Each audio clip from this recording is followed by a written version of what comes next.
Hello and welcome to video 6 of our troop travel training. In this video, we are going to be talking about international travel and things related to it.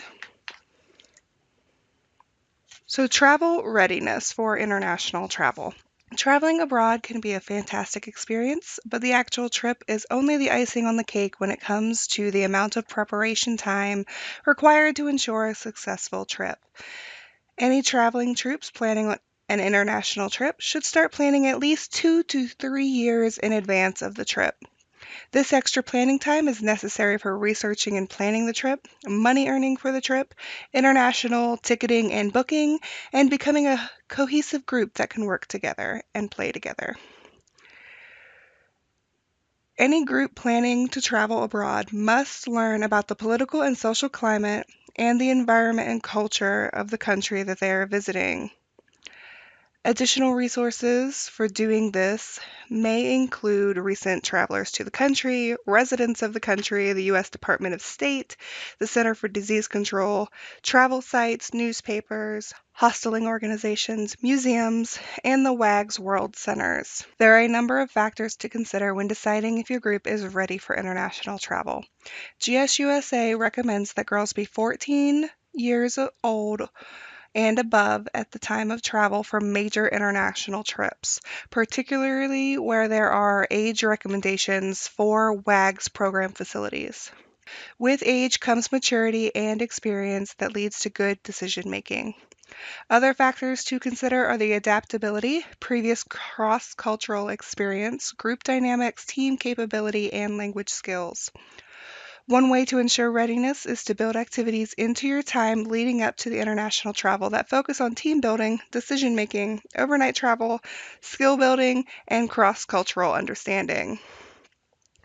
It is your responsibility to ensure that girls are mature enough to handle the trip. Positive experiences away from home and family should be a prerequisite.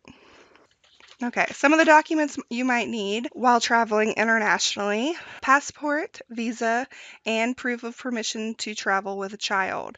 You can check the U.S. Department of State website to see if there is anything else required for your destination. There are some generic proof of permission to travel with child forms on the State Department website that you may use.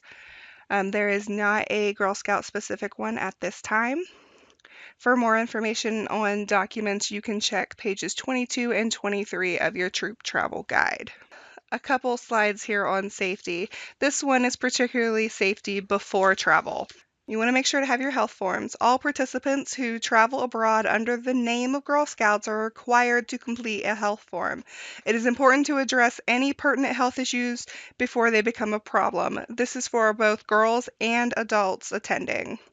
Immunizations. When traveling to some countries, you may need current immunizations against diseases or updates on your current vaccines. For details on what you may need, you can check the CDC website. And then dealing with prescription drugs.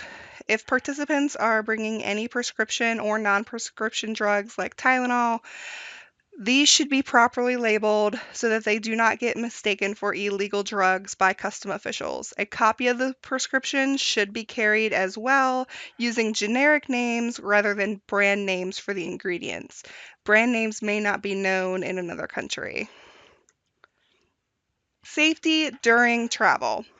So eat sensibly, get enough rest, and take care of any health problems promptly. If these 3 things are done, the group should have a healthy trip.